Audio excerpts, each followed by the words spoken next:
live? We're live. What Woo-hoo. the hell? How did that happen? Well, I'm not sure. Hey, Double, welcome to being here.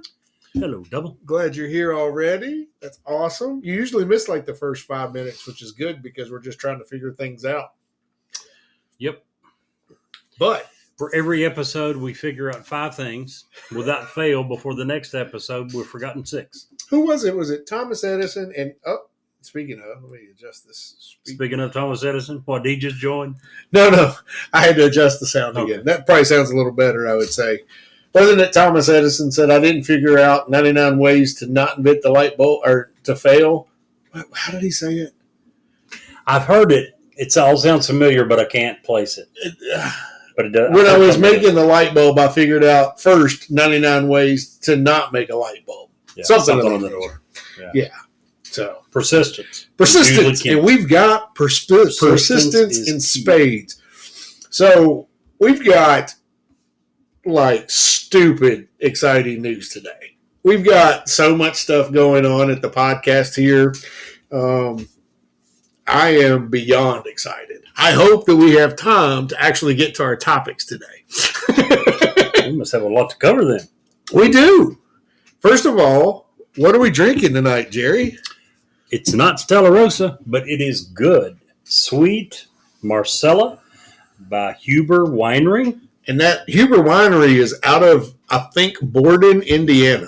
So it's almost local. Yes, Borden, Indiana. Yeah. Very much so. Huber Road, Borden. They named it after the road, or the road was named after the farm, or whatever. Isn't that beautiful? Now, we were just talking, we've each had a couple of sips about this wine before we get. Now, Stella Rosa is the bar for us. It is. This is also a sweet red. And I think this is a little sweeter than Stella. I would agree. And a lot deeper than Stella, personally. Richer, deeper. Yeah. It's good. It's very good. Ooh. I would put it in the same level. I don't know. It's quite as good. As of right now, I would still prefer Stella Rosa. Yeah. But this is up there with it. Here's the thing, though. What's that? Guess what? No idea what. We have 2 bottles of wine tonight. Oh, boy. Would you like to know why we have 2 bottles of wine? Why do we have 2 bottles of wine? She says, what are we celebrating? Is it Wednesday? Sounds like a good enough reason to me. Yes, it is Wednesday. We are celebrating. We've hit an absolute, for us, the one milestone when we first started. We're never going to hit that. We're never going to get there. Unthinkable. We have had last night, overnight, some point. Last time I looked, and I'm becoming obsessed a little bit. About 11 o'clock I looked. We were still under the benchmark. I woke up this morning at 4:30, and we had made it. We are over 1,000 downloads. 1,000. Actually, 1,002. Hard to believe. Woo!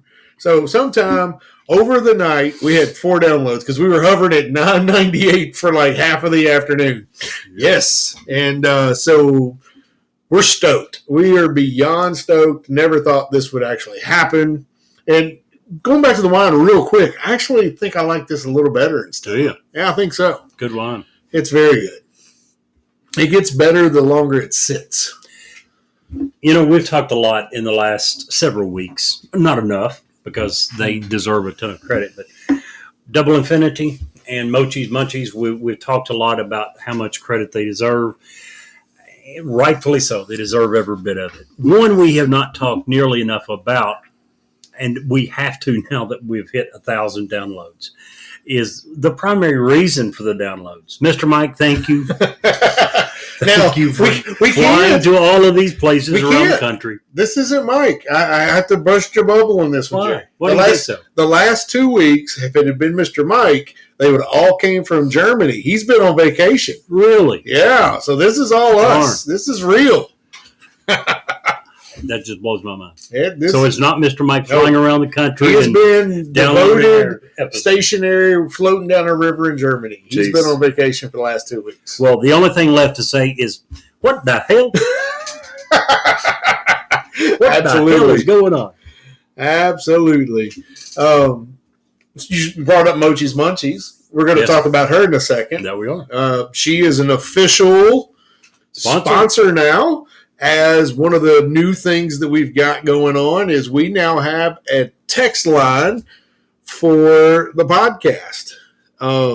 It is the official Mochi's Munchies text line. Try to say that 5 times fast. But she is not only a baker, she's also a graphic designer, and she's designing some merch for us. We're going to start having merch here probably in the next couple of months or so. So, but why do you think, because we hit 1,000 downloads, we had thought we'd wrestled around for a long time about, well, what are we going to do to celebrate? What are we going to do to celebrate? Well, first it started with a great dinner. In Versailles, there's a restaurant called Ricardo's. They make probably one of the best hot browns in Central Kentucky. Absolutely excellent. We each had one of those today. I went and picked that up. We had that for dinner. We got some really great wine. We got 2 bottles. So our show's probably going to come off the rails at some point. And we have our new text line, Mochi's Munchies text line. Jerry, what's that number? The number is 540-709-1318. And we'll be giving that out long, and we'll put it on the website as well. And there's a good reason for doing that. It is one of the foods on my approved list. Thank you. They remember. They remember. I would say great restaurant. We both eaten there a few years ago. The first time for me. Yep. Hot brown was absolutely excellent. Don't highly recommend their fries. Didn't the first time. Still hasn't changed. I'll be honest with you. Fries is something to me that I use to gauge a lot of restaurants. It's so easy. But first of all, just don't lie about it. When I ask you if you homemade your fries, be honest. Just tell me. No, they buy them in a 50-pound bag off some food truck, and they're not homemade. Their hot browns are extremely good. So highly recommend that. Fries, not so much. Yeah. So, but I have to disagree with you just a little bit because you take your not so good fries and you drip in the Mornay sauce. You drip them in that Mornay sauce, and that's off the chain. Can't argue with that. Mochi's here. Woo-hoo! Mochi. We were just talking about you. Just talking about you. For once, it was all good. Exactly. For once, it was all good. We were talking about how you are sponsoring our new text line. Why is that text line important, Jerry? Because in honor of the 1,000 downloads, we plan on having a giveaway next week, and people are going to be required to text to the number 540-709-1318. We'll give it again later. It'll also be up listed with the show when we publish the show live. But we're going to ask people to text us their name, city, and state. Or country. Because we're in multiple countries again this month. Very true. Good point. And we're going to have a drawing for a giveaway. Live on the air next Wednesday. Obviously, at that point, if they wish to actually receive something, we need a little more information in the city and state to send it to. You can give us in-laws, outlaws, address, whoever. Give us some address to send it to, and we'll be happy to send it to you. So that, at least initially, is the primary reason for the text number that we have got. They can also use our email for that if they're more comfortable with the email. It's newsworthywithsteveandjerry@gmail.com. We love getting emails there for this contest and or news, story ideas, great recipes, ghost stories, whatever. Just send us an email. Jerry has made me refrain from requesting foot pics to the email. You can send them all you want, guys. I no longer I can't check that site since Steve once asked for people to send it. So send them all you want. Steve will be happy to look at them for you. That one lady that sent the foot pics who hadn't done anything with her toes in years, at least. I saw how you looked at that picture, Jerry. I saw the. Don't lie to these people. Is the word lust too strong? Be honest. Ever since you suggested it, I have not checked this email address once. Yeah, Jerry loves feet pics. He loves feet pics in massage parlors that allow for a small towel. Small towels. Yeah. Why have a massage? That defeats the purpose. So we're doing a giveaway next week. Pretty stoked about that. Now, we honestly can't tell you what's going to be in the giveaway box because we haven't figured it out yet. It's going to be exciting. It's going to be something based here in Kentucky, probably. Maybe not. Might have some Mochi's Munchies cookies in there. Maybe. It depends on if they're... We've already ordered another 2 dozen. So if we can get some of them into that box... the recipient will certainly be happy if we can make that happen. Yes. If they're really good, she's got a new flavor. It's butterscotch apple. So, oh my goodness. I don't know. We'll see. Double's going to send you some feet pics, Jerry. They're not of her feet, she said. But how's she going to send them? Huh? How's she going to send them? Well, she can send them. You can send those to the text line too. Jerry, you're looking at me like that.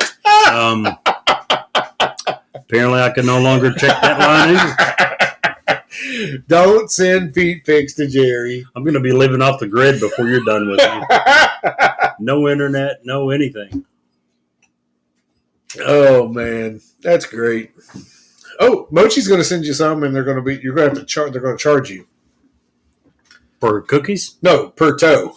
Oh, per toe. Yeah. Sick bunch of people. Also, since we're talking about new stuff and exciting stuff, we've got the new text line. Okay.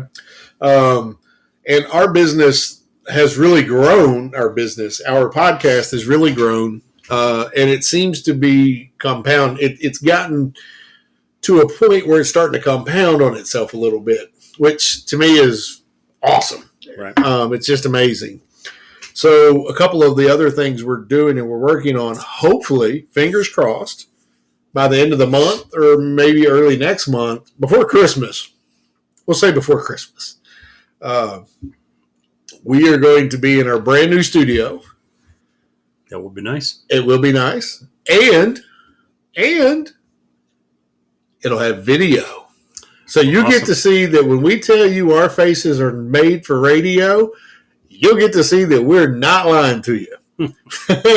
Well, at least me. Jerry's a sexy beast, but you know. So I'm pretty excited. What? I said they already knew that. Yeah, I mean, you can tell it in your voice. So I'm excited. We got a lot of new stuff coming up. It's like Christmas in the candy store, and we're just not even getting started. We hadn't even. How was your week? It was good. I was glad that the weather finally cooled down, and summer, it appears, might be almost over, and fall is rapidly approaching. Yeah. I like fall. I like the looks of fall.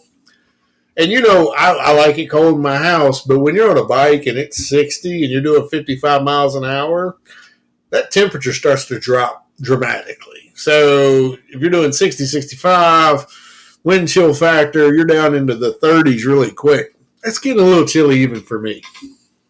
And I will say this. You'll be proud of me, Jerry.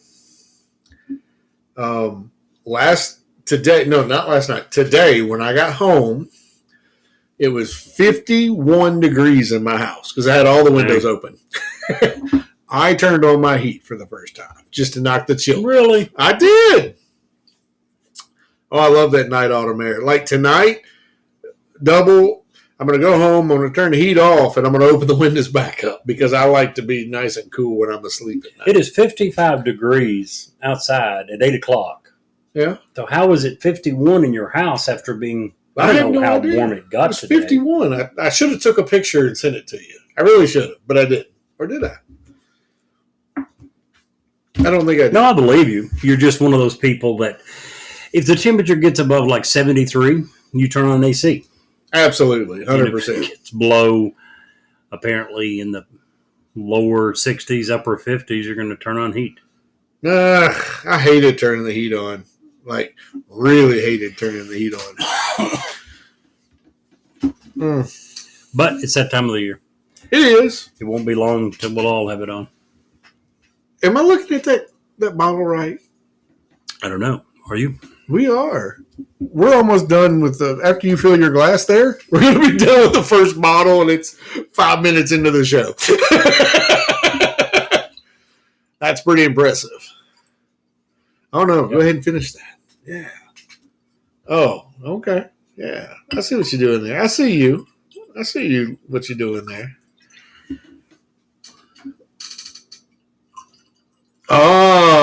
Movie. See, Double has got it down.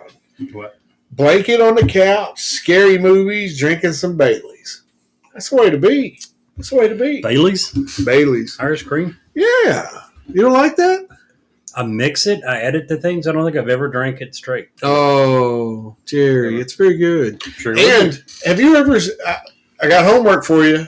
What? I need you to YouTube. I know you don't listen to podcasts, but maybe when we do our video podcast, you'll start listening to that because you can watch us. That'd be nice. But homework is because of Bailey. She brought up Bailey, so I got to say it.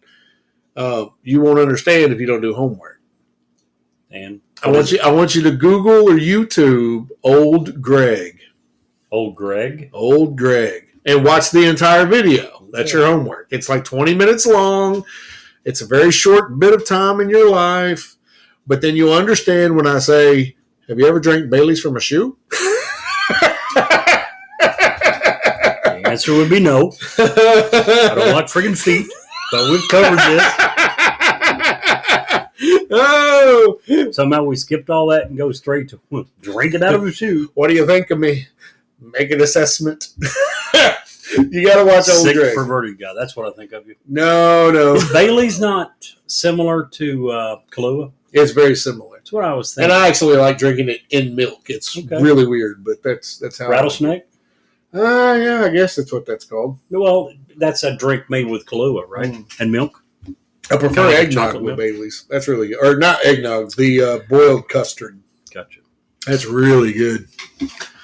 Yeah. So that was your week. Hopefully no drinking anything out of a shoe. No, I didn't. I did try new wine on Saturday. Was just chilling at the house. It was a local wine. Huh? So you had Stella Rosa Friday. No, that was Thursday. Then Saturday had a different wine. Oh. I see. Good week, huh? Yeah, it was a pretty good week. So real estate's still busy for me. The market is shifting a little bit. The interest rates, as long as they keep climbing, are going to continue to stall house buying.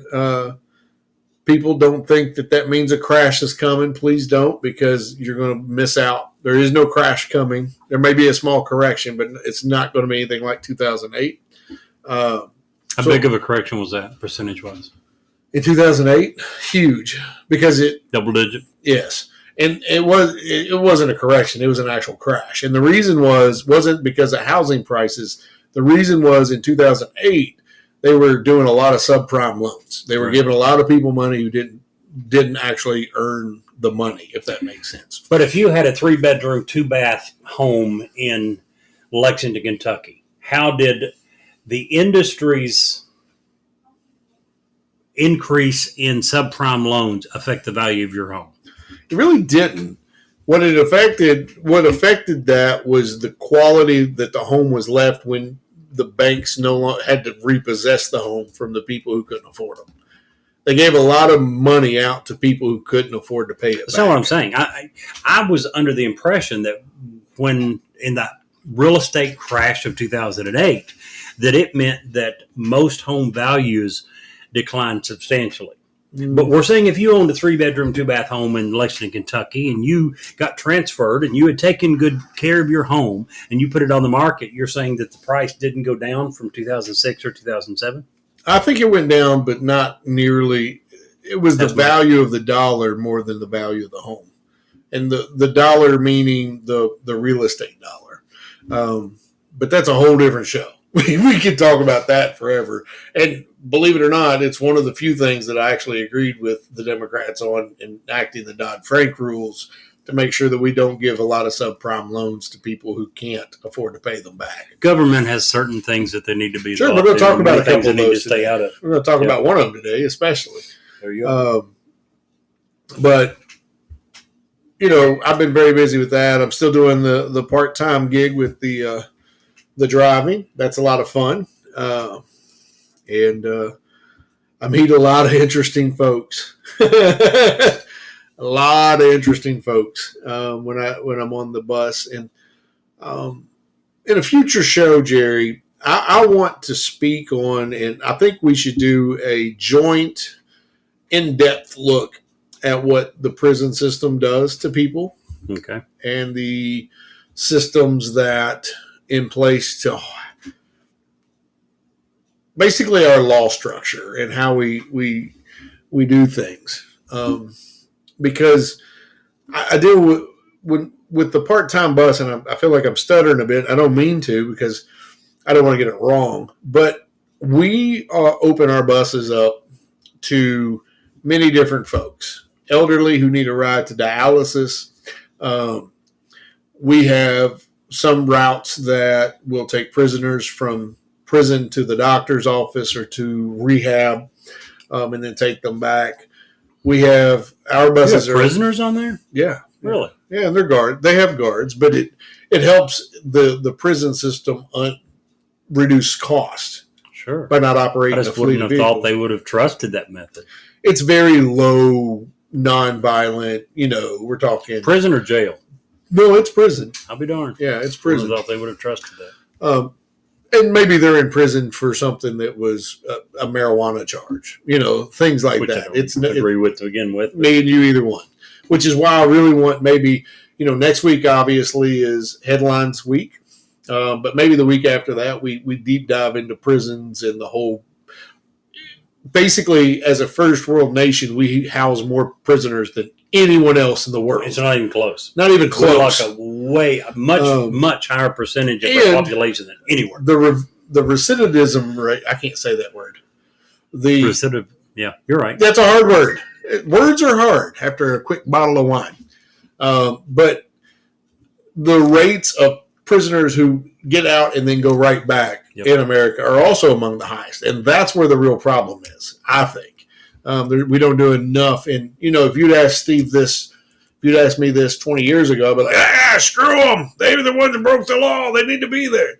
I don't feel that way at all anymore. Even if you do feel that way, how much of your tax dollars do you want to spend to pay for it? Right. Because somewhere along the line, if we have a system that almost kind of like we're talking last week about welfare that encourages people to stay on the system. If you have a prison system that encourages people to stay on the prison system and keep coming back, all we do is take the average taxpayer and say that they have to pay a ton of money to support these people to keep them locked up. I don't know if you had an idea for your 2 weeks from now show, but maybe we can deep dive into the prisons and the overpopulation and the lack of actual training. And we talked last week a little bit about training and teaching people who needed a hand up. The same thing applies for prisoners. If they can't do a skill, they went into prison probably because they didn't have any skills. If we can't help them in prison develop a skill so they have something to do when they get out, they don't have a choice but to go back. I think we also probably need to encourage people to hire people who've gotten out and have a record. We tend to do the opposite, and we tend to make it extremely difficult for them to get jobs, which means they will look for a job for so long, and there comes a point when they don't have food to put on the table, and they're going to go back to the lifestyle that they know that will support them. Yeah. And Dumble says that she personally knew someone who was in prison, and he deserved it, and I responded to her, most do. But that can't be where we stop, unless they're going to be there for the rest of their life. Exactly. Do they deserve a life sentence? Or they're going to be on death row? Yes. We have to do something to help them not correct whatever behavior so they don't go back, so they don't come back out into the community and represent what you just said. They get desperate and they don't have a choice, and they go right back to being. Now, if that's a personality thing, if it's an abuse situation, if that's a drug situation, then they may need more help when they're out. They may need more supervision than a monthly PO visit. But we'll get into that. I just wanted to bring that up because the reason I bring it up is on my bus, I had some of those guys today that were recovering drug addicts, and I really, really want to get in and deep dive into that. So, anywho, wow, that was a whole lot of talking, and we ain't even started our topics yet. Shame on you, Steve. That's pretty normal for us. It is. It is. Basically, all of that whole first half of the show, we just wanted to say thank you to our live listeners. Today, it's Mochi and Double. It's always Mochi and Double. It's always Mochi and Double. But also to the people, here's another record that we broke this month. Are you ready? What's that? We have been downloaded this month in more states than any of the other months. Nice. Already. How many states? 18 this month. The 17 was our max last month. We beat it by one. We still have 4 days left. We may beat it by a couple. And it's some rare, different states that, the Midwest, the Southwest. California, you're dropping off on us here. We got 6 downloads from California. You guys can do so much better. We'd be remiss not to mention Hurricane Ian that's happening in Florida. Yes. It was supposed to be a strong 2 or a light 3, and Ian decided that it needed to bump up and be a strong 4 when it hit landfall. And Fort Myers is just getting obliterated right now. So keep those guys in your prayers and gals. The reason I bring up that Florida was in my mind is because right before the storm, we had like a whole gaggle of downloads. I don't know if they were downloading something to listen to when the power went out or what. But from Florida? From Florida. They came up to like the 6th highest downloaded state for us. So thank you to you guys whenever you are able to hear this one. But we couldn't have done this growth and this opportunity that you guys give us every week. So thank you very much. Jerry, I think we're going to start with your topic tonight. It's actually, I think we both agree it's a pretty good news deal. Pretty good news deal. Yeah. Think so? I do. I certainly do. You and I tend to be pretty similar in the fact that we are both hard on both parties. Yeah. We don't typically have a lot of faith in Republicans or Democrats. We both tend to vote Republican, probably more so for economic reasons than anything else. We believe in trying to, we believe that the national debt's one of the biggest, if not the biggest, security concerns that we have in this country. But it doesn't mean that we have a lot of faith, a lot of confidence in the GOP politicians. And we tend to be negative on both parties. Well, this week, actually yesterday, something happened that gave me a little bit of faith, a little bit of hope. Yesterday, Congress did something that showed me that they have a willingness to work across party aisles occasionally. Granted, very rarely, but occasionally. They have the ability to work across aisles to do something for the good of the country instead of just looking out for themselves or the party interest. Specifically, what I'm talking about is yesterday, the Rules Committee in the United States Senate voted out of committee an overhaul of the Electoral Count Act. And it was voted on by an overwhelmingly bipartisan vote. It was voted out of party committee by a 14-1 vote. And keep in mind about the only time you can get a margin of that nature in Congress is if they're voting to give themselves a raise. Or take more money from us. There you go.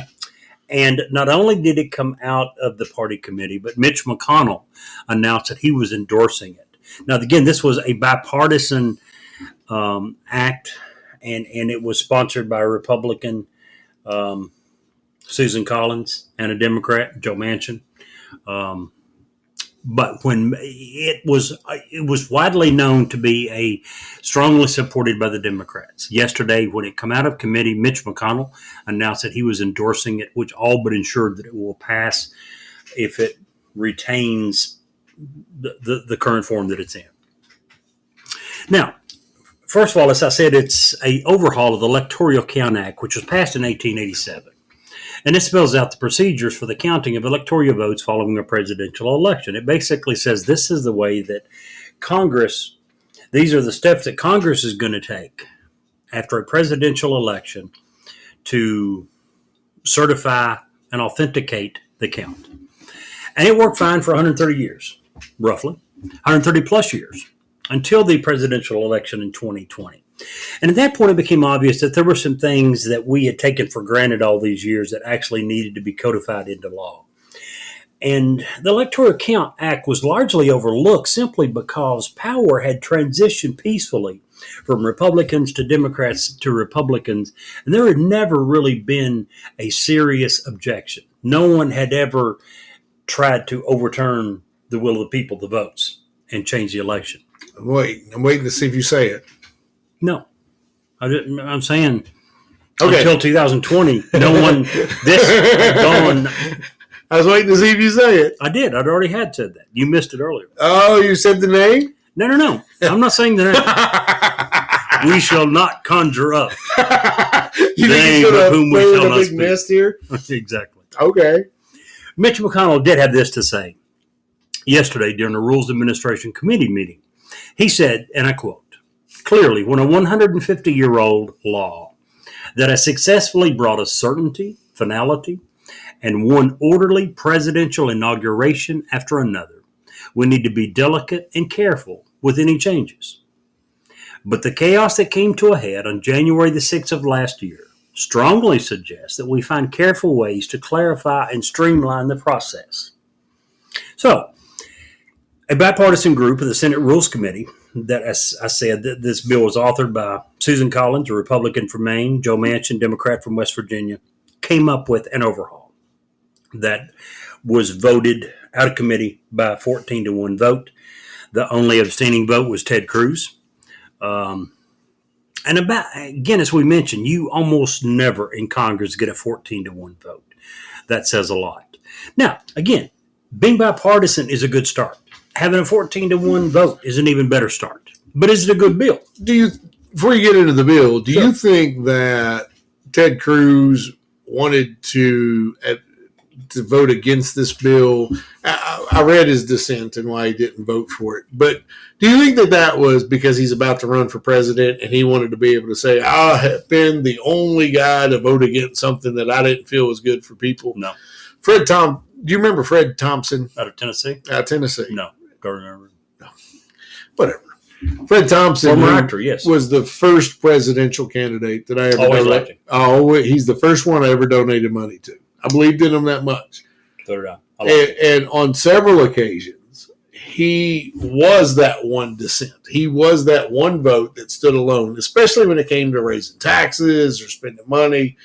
And when it came to the campaign trail, he wasn't shy about letting people know that either. So I just wonder if part of the reason Ted Cruz voted against this bill, because we've read it. It seems to be a very solid, and you're going to get into the details here in just a second, but it seems like this was just a linchpin for him to say, hey, I was the one guy. I don't think so. You don't think so? And I'll get into it a little bit. I don't want to jump start. I haven't even got into the bill. And there's going to come a point in the bill when I will further explain exactly why I don't think that's why Ted Cruz was doing it. To be frankly honest with you, I don't know why he was doing it unless he was simply to play off your topic a little bit. I think he was playing politics. I think he was doing what he thinks that a certain segment of the population wants to hear. And I truly believe that. We'll get into that more in just a second. Again, as we were saying, bipartisan is a good start. 14-1 vote out of committee is certainly a hell of a good start. Doesn't mean necessarily that makes it a good bill. So let's take a look at it and see what we think. The bill basically is going to change three things. Number one, it will spell out the role of the vice president, who presides over the counting of the electoral votes as the president of the Senate, and it codifies the fact that he has a strictly ceremonial job. And that's basically what the Constitution says. All 50 states have to certify their vote. They have to send it to Congress. His role is to open the envelope.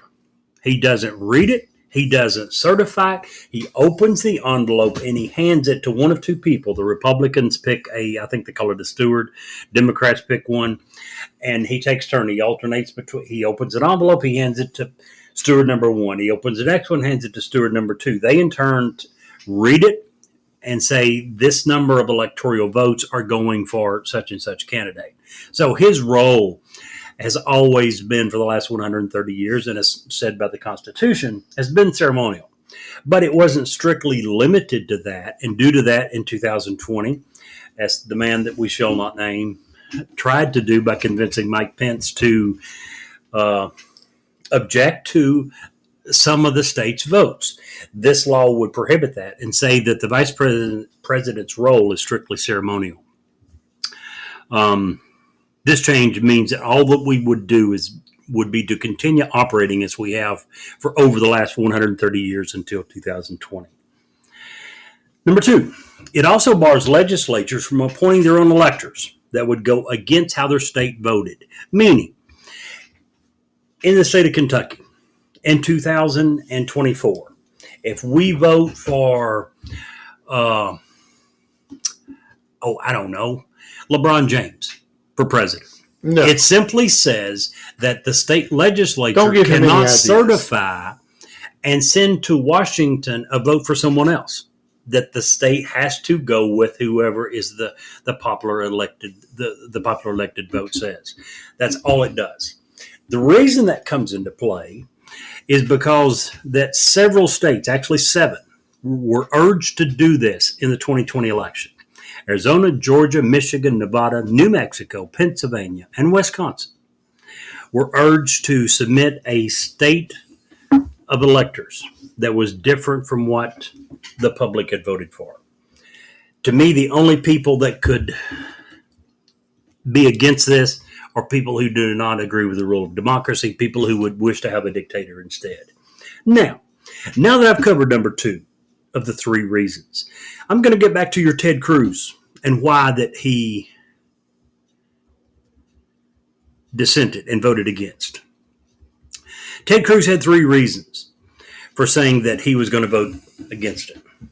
Number 1, we'll get to this in a minute. Maybe I should have waited. But anyway, number 1, he says that it would diminish Congress's authority to root out voter fraud. Number 2, and most importantly, he said that it would intrude on the constitutional authority of states to cast their electors as they see fit.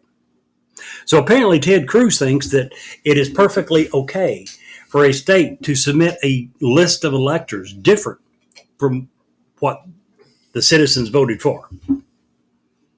Now, does that sound to you like he voted for it or voted against it so he could simply say, I'm the only one that did this? No, probably not. Now that you bring that up, no, I don't think so. This was his primary reason, as he says that it would diminish the Congress's authority, that it would intrude on the constitutional authority of states to cast their electors as they see fit. I don't think that in any scenario did Congress envision states submitting a list of electors different from what the people voted for. In that case, you don't have a democracy. Right. You can't even try to call it anything close to a democracy. So, no, I to be honest with you, I'm not even for sure why he was doing it. Again, this... Well, maybe it just comes down to the whole thought process. Any headline is a good headline. He got his name in the news. Anyway. As long as your name is mentioned, right? Yeah. The third thing that the overhaul of the Electoral College Account Act does is to change the number of lawmakers that are required to force the House and Senate to vote to overturn a state certified result. The way that it currently works is it only requires 1 senator and 1 House of Representatives to object. At that point, here's what happens. First of all, when they gather on January the 6th at 1 p.m., as is stated in the Constitution, to count the votes and to certify the next president, they have a joint session of Congress. The Senate and the House, they meet in the House. It's a lot of people. It's only one large enough, 535 members just of the House and the Senate. They meet to have the vote. Well, as it currently stands, if 2 people, 1 senator and 1 member of the House, objects, they can force a vote. And what happens then, let's say that they're all the way to Kentucky and they're on Kentucky's vote. They're up to the case. They are required to do it alphabetically, by the way. They start with, what's the first one?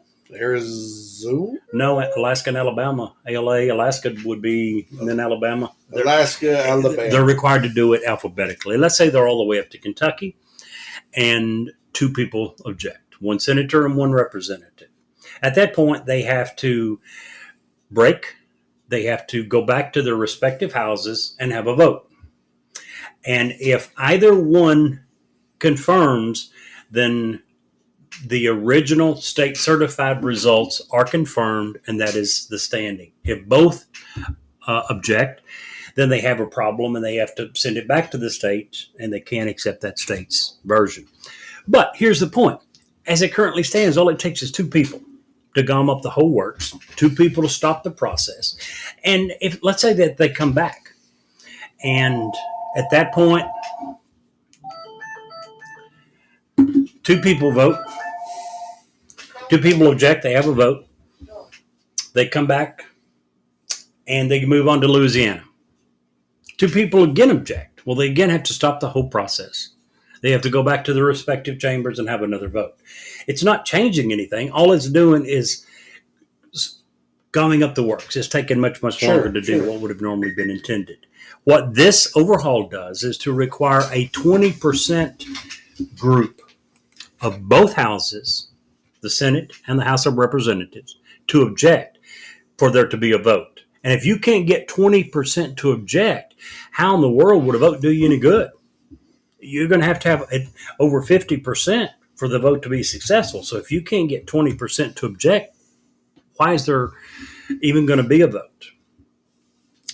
Again, the second or the first thing that Ted Cruz said was that it makes it harder. It would diminish Congress' authority to root out voter fraud. Well, yeah, it makes it a little bit tougher to have a vote.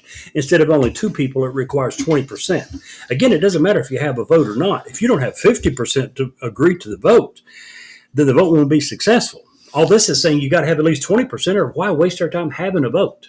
Right. And I don't disagree with any of that. I don't either.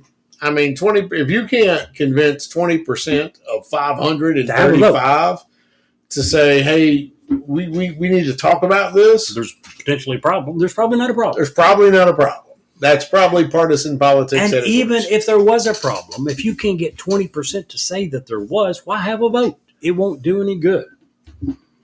But those are the three things, and the only three things that this overhaul is going to do. It will strengthen election integrity. On Tuesday, Mitch McConnell said, the resulting product, this bill, as introduced, is the only chance to get an outcome and to actually make it law. It keeps what's worked well and modestly updates what is not. I totally and absolutely agree.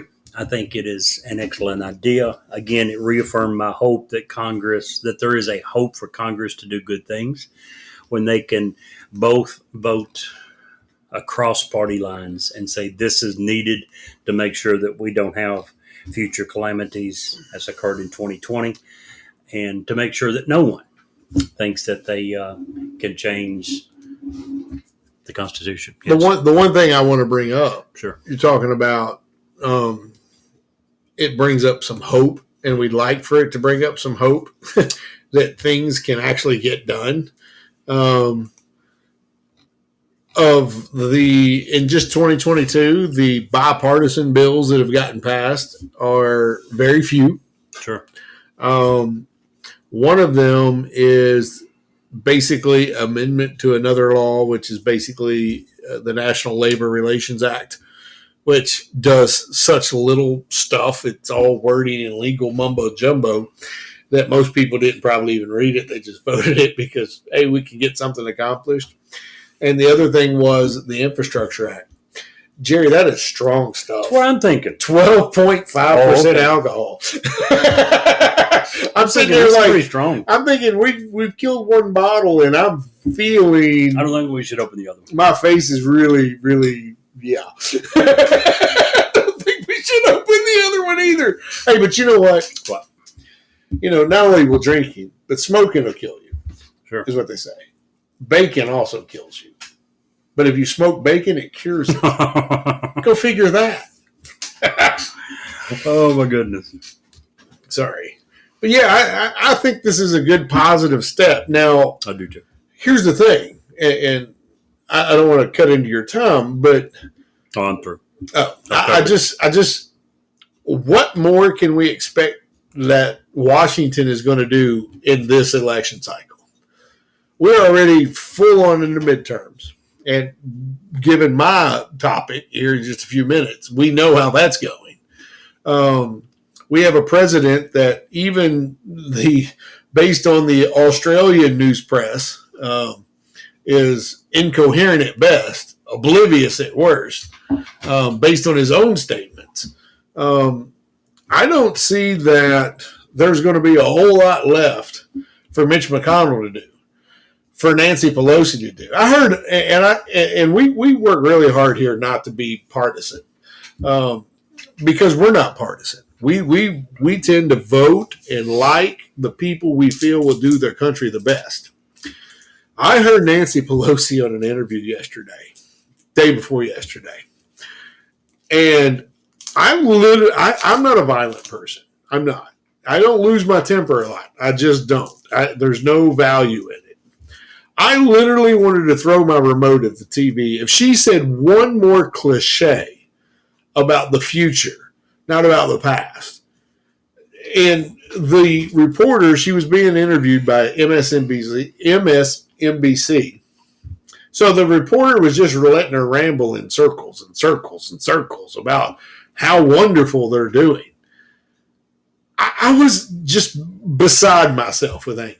Because... With anger? Yes. Why anger? Because frustration. Okay, but here's my point. Anger born out of frustration. What you hear from most politicians? Yes, and we're going to get to that too, based on our personal experience with a personal politician that we both really used to like right here in Kentucky. A lot. And I'm going to even go as far as to challenge them or their handlers or someone who represents them to come on our podcast and do a little explanation, because we are citizens here. We are voting citizens. Yep. And you know, all of the stuff that I'm going to be talking about on my stuff, we're going to challenge those people to come in and say it, bring it, explain yourself. Why is this the best way of doing it? Absolutely. But it was anger out of frustration, just because she was completely oblivious to everyone outside of her circle, even her own Californians. You know what I mean? Sure. And that's just, if you can't represent at least your state in a capacity that makes your state look good, then you probably are in the wrong business. As an example, did you see the statement by the New York mayor? No. Concerning? Okay. So the New York mayor, who replaces de Blasio, who set the bar really low, has just lowered the bar again. Okay. He said he decided they were going to go down to one of the Caribbean islands to do some recovery work. He had his shirt on, Mayor, New York City, blah, blah, blah. And he was having a formal press conference in New York City yesterday with him and his gang. He had several dudes, yes men, whatever, around him, and proceeded to excoriate Kansas, of all places, and compare Kansas to New York City, because New York City, and I quote, has a brand, but Kansas doesn't. Good news is that the representative from Kansas let him have it and let him know that, you know, if New York City has a brand compared to Kansas's brand, it is high crime, homelessness, and the inability of its citizens to go back to work and pay rent at the same time.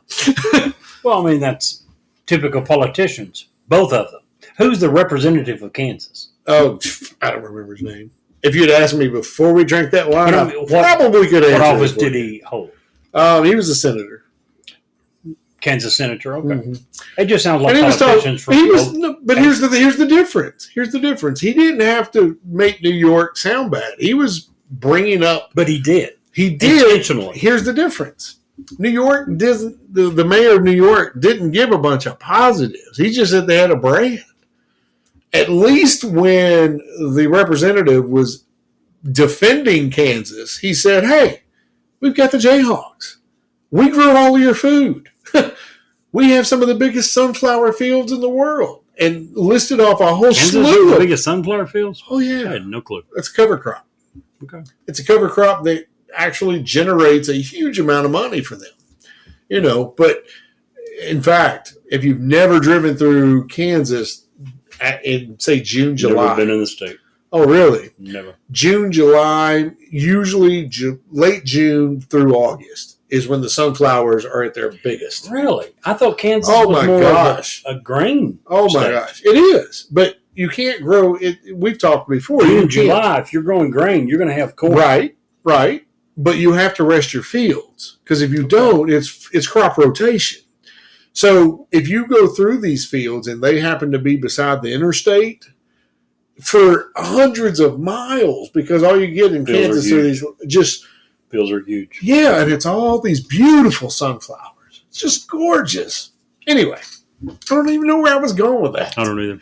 Thank you. My question that Sweet brought it Marcella. on was, how is it not just typical politicians on both ends? You had a mayor from New York City that was trying to extol the virtues of New York City and slamming Kansas in the process. And you had a Kansas representative that responded by extolling the virtues of Kansas and slamming New York City. So to me, it's just typical politicians. Right. I get that. But I don't understand why we have to be that way. I totally agree. Who does it help? Here, I think, is why we often do it. We often look around and think, I need to move up. I'm at this level, and I wish to be at a higher level. Unfortunately, too many people think the best way for me to do that Is instead of trying to elevate one person, me, to a higher level. They look around and think, if I can bring everyone else down, that makes me look higher than them. Yeah. So they believe that it is easier to work on everyone else than one person. Here's my counter to that. And believe it or not, it came from a meme. And it was probably one of the most meaningful memes I've seen, if you will. Okay. It says, it takes 6 people to hold you up when you're dead, as pallbearers. Right. Imagine how strong you could be if you had those same 6 people alive. holding you up when you're alive. Very true. We as a society, and this is an American problem. This isn't a world problem, what you're talking about. In the world, in Japan, how many different houses have multiple generations of family who are all holding? In India, the same way. One of my good clients is Indian, and we had a long talk about how Indians work and how they function within themselves in America, because a lot of people, Russians, Indians, Mexicans, when they come here, they still remain in their circles, even though they integrate. But they do so in a way that helps to elevate the Ukrainian church beside the church I go to. Right. Same example. All of those guys work to help everybody in their community first. That's what we all things need. used to work in probably every society in the world. At least in every small town in the world. In the United States, even. We've gotten away from that. We certainly have. A couple of things I want to touch on before I get into my topic today, if you don't care. By all means, go ahead. Week before last, we talked about Ukraine and how Americans didn't have the stomach for a big fight in Ukraine. For a long fight. Big fight, yes. Long fight, no. Business Insider poll came out yesterday. Okay. Americans are already tired of supporting Ukraine, and we're not even there. Other than, the boots on the ground that are advising or giving security or giving information and data coordination. which was going along hand in hand with everything that we read a few weeks ago. Yeah. Putin actually said that they did not believe that anything had changed. They just thought it would take way longer. He said, United States and every other country that is helping support Ukraine will get tired. They will grow tired of hearing the news. They'll grow tired of having to pay money. They will get tired of having to deal with this. And at that point, they will begin to pressure their representatives, their political representatives, to end the support.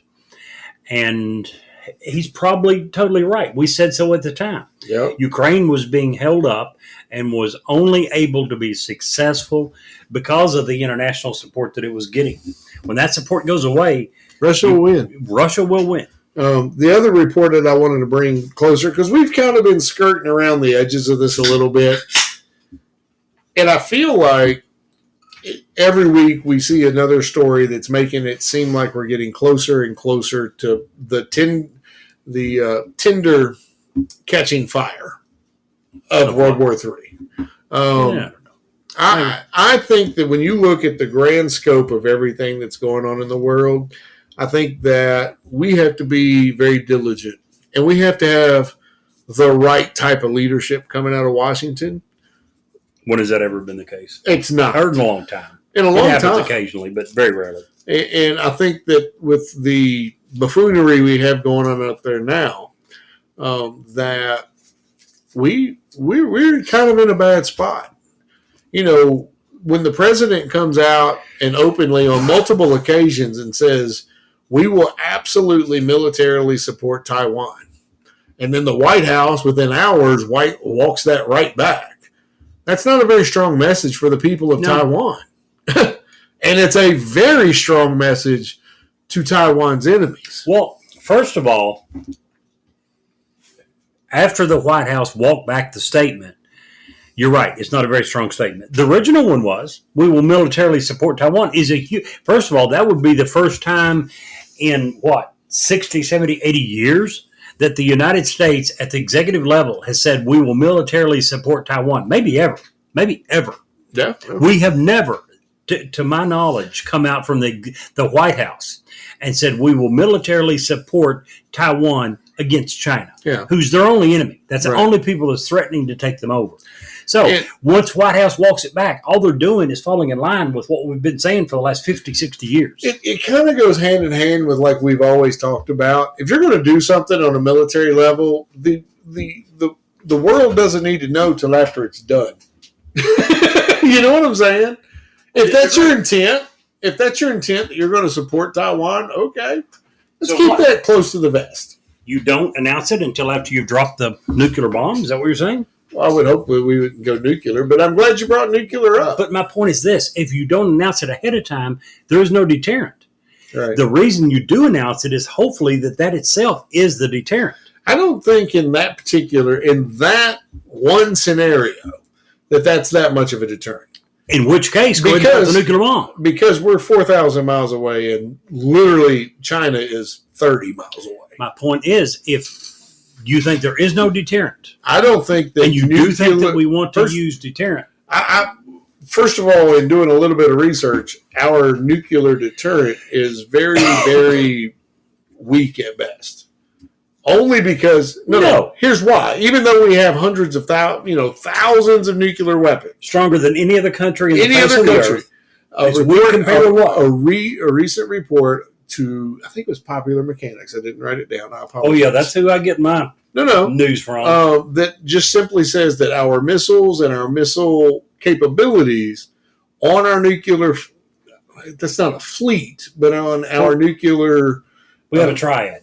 Weapon. The air, the sea. Right. I'm actually talking about the missiles are very glitchy at this point and are very old. They haven't been upgraded. And at what the whole article that I was reading was, at what point and what cost is it worth upgrading the delivery systems for our nukes?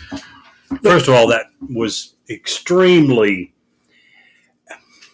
guessing. That's all it was a big guess. Sure. Because it's not like we allow Popular Mechanics or anyone else to go look at our nuclear bunkers I agree. or onto our submarines. No one friggin' knows if they're outdated or not. So I was going to bring up Amy Klobuchar, but I'm not even sure that's really worth it.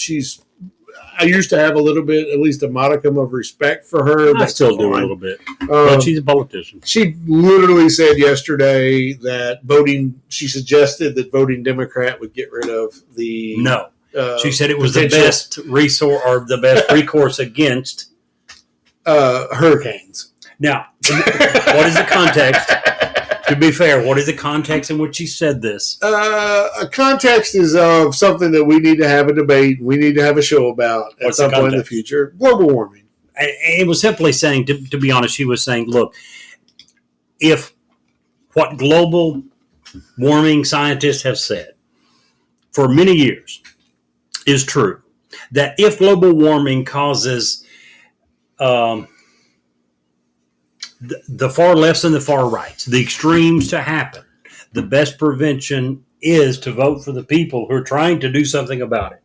Now, with that being said, was it a stupid statement? Yes. Did she say it extremely clumsily? Did she it come across? Did she, in one statement, pretty much end any political chance she has at ever become a president? Well, yes. No. Yes. That happened, I think, in 2020 when she ran for office and got, 2-3% of the vote? Yeah, but quickly dropped out. Well, she got more votes than Kamala Harris, and Kamala is the vice president. Just saying. I agree, but I mean, okay, real quick, let me cover. We're already over an hour, so let me just cover this. I want to challenge. With only one bottle of wine. Yeah, well, there's no more bottles of wine. No. That stuff is it's delicious and strong, and wow, it is a very good. And you know what? Sweet red. They actually might sponsor our program. They're local. There you go. We don't have to go across the pond, if you will. Right. Talk to these guys. Anywho, I got in my mailbox this week as a run-up to the fall elections. I got two very different pieces of mail. And I want to hear about... Very different, yet very similar. Very different, yet very similar. I want to, at this time, challenge... Jeff Young, who is a Democrat who is trying to unseat Andy Barr in the election for our state Congress or federal or congressman of the United States Congressman. Thank you, Jerry.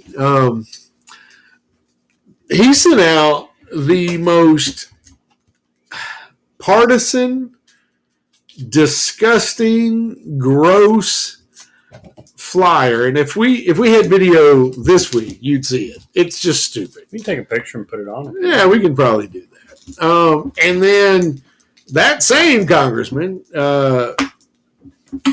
Andy Barr, is also being challenged by Charles Booker.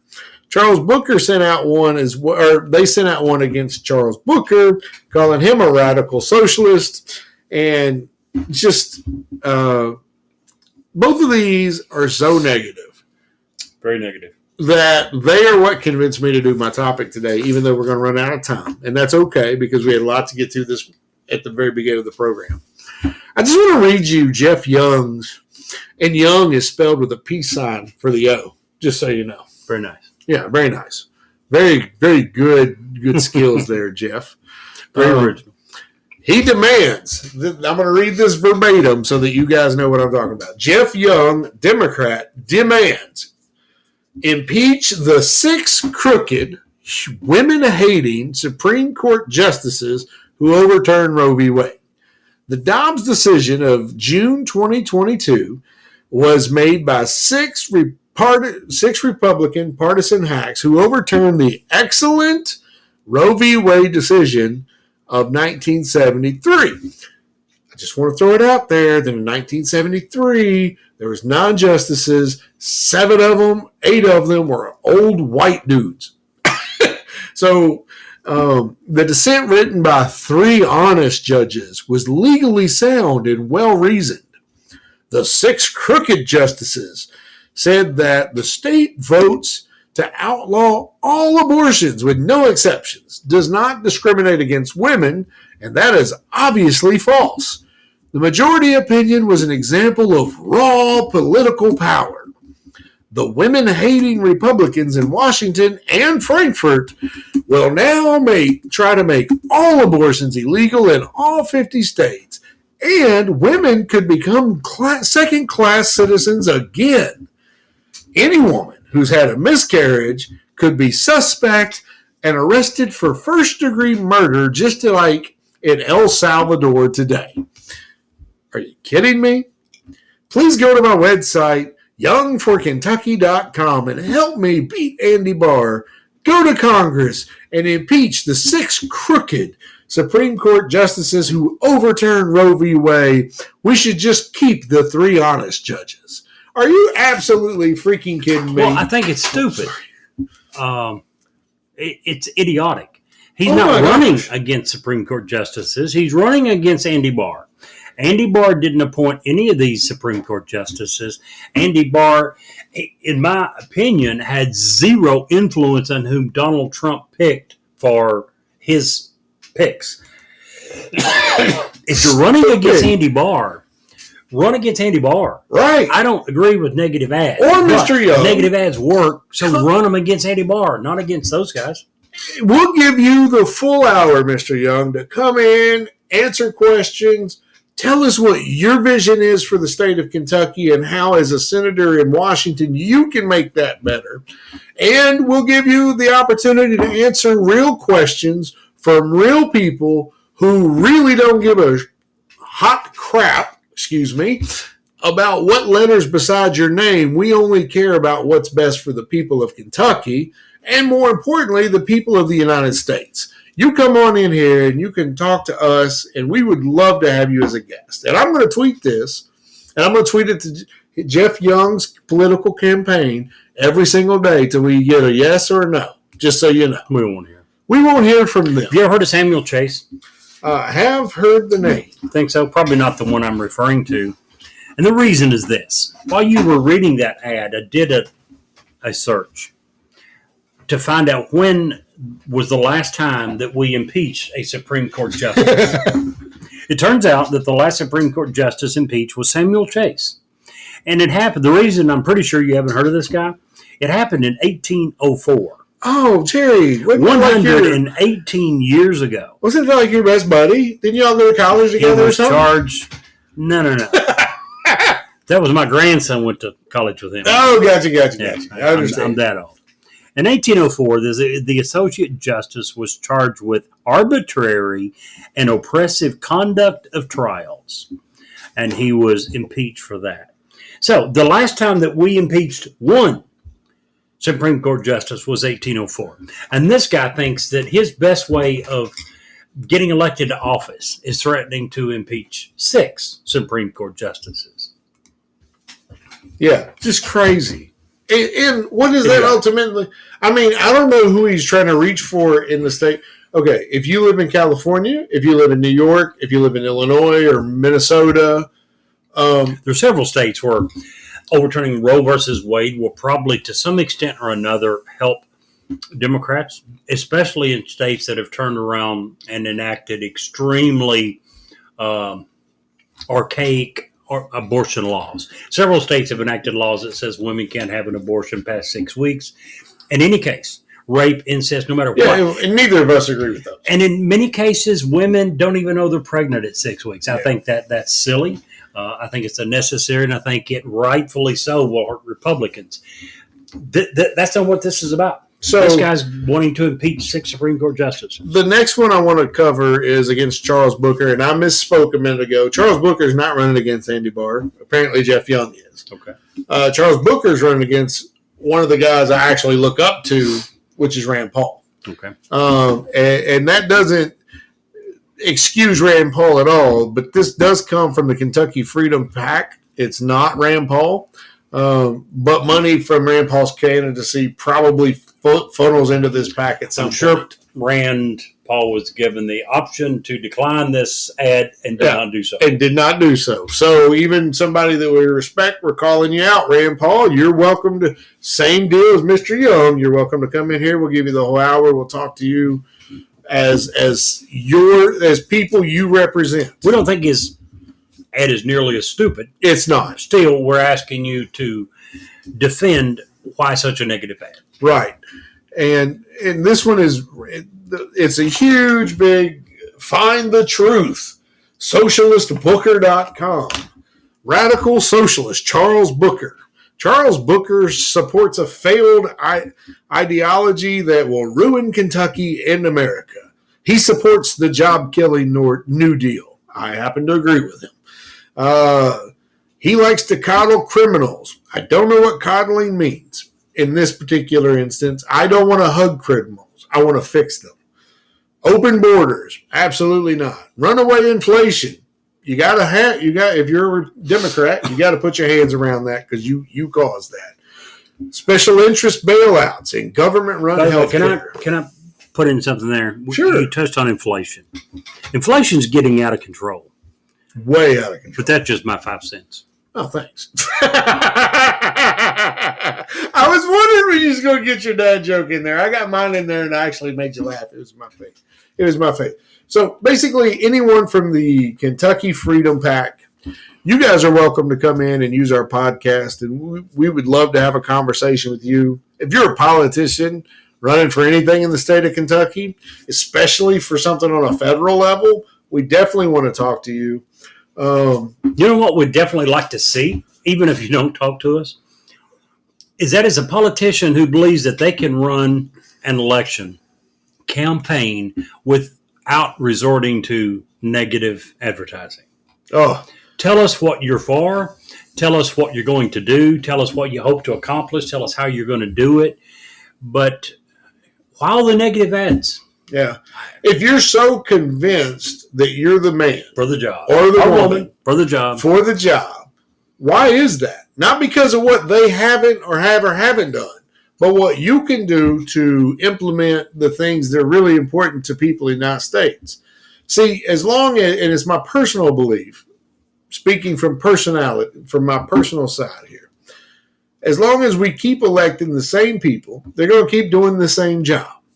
Andy Barr is a great example of this. Jerry, you and I met Andy Barr a few years ago. 8 years ago. Probably. Something like that. We shook his hand. It was his initial run for state senate, or for local festival when he was first running. Local festival. He took the time. He sat there and he talked with us good 5 minutes. Probably. I mean, you know, in a big festival, he's shaking a lot of hands, but to take a little bit of time and actually address a few things and speak like a normal human being.